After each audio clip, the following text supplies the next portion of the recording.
RedNationBlogga back with another video, y'all. The Rockets improved to 5-3 with an absolute dismantling of the San Antonio Spurs, the rival San Antonio Spurs. This was a great win from end to end. All season, when I have been recording and I have been on here talking to you guys, I have been saying the Rockets have yet to put together a wire-to-wire win. Even with the Knicks, like the game kind of came down to the stretch, like they had a big lead or they had a lead. They gave the lead up and then the game got close, but the Rockets ultimately closed it out. Tonight was not that. The Rockets were just dominant tonight. The defense in this game was crazy. The first half, they were just forcing the San Antonio Spurs to turn over the ball left and right. The Spurs had 19 turnovers tonight. 19. At least 6 of them came in the first quarter, or at least it felt like that way.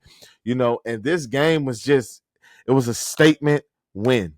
It was a statement win from everybody from top to bottom. Everybody that got that got minutes outside of Aaron Holiday and Jack McVay scored.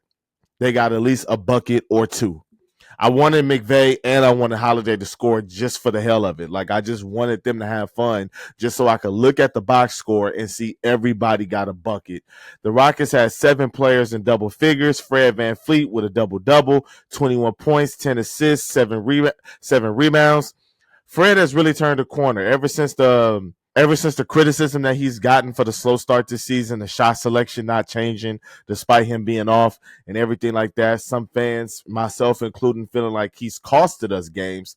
He's really turned it around these last 2 games, specifically versus the New York Knicks and tonight versus the San Antonio Spurs. He was 10 of 11 from the field, 1 of 2 from 3, only 2 threes, 3 turnovers. All 3 came in the third quarter, just on some Rockets being sloppy because they're up 23 or 25 points type shit. Like, it was just a complete and utter great game from Fred VanVleet. He was just phenomenal tonight. I have no complaints about Fred VanVleet. Jabari Smith was great.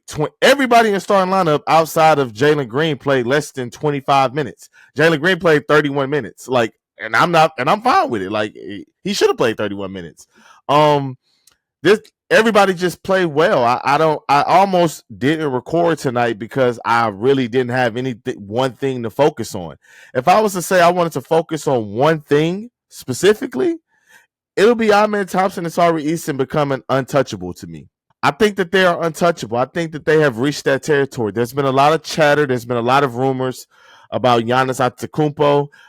Again, the guy Jackson Gatlin, he did a pod today about the potential talks about Giannis, and if something was to happen, it would be in the offseason of 2025, not this year, not in the middle of the season. And I agree with him there. If it comes at the cost of Amen Thompson and Tari Eason, man, I don't know. I don't know.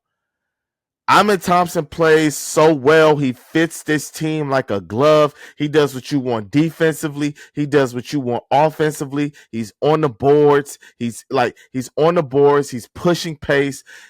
He's just a complete do-it-all player. And although the biggest knock on him coming to the draft was a jump shot, he's not scared to shoot. In rhythm, out of rhythm, he will shoot. With the game on the line, with the game not on the line, he will shoot the basketball. And I love that about Amen Thompson. So that's probably my biggest praise for him. Tari Eason, I see some Kawhi Leonard in him.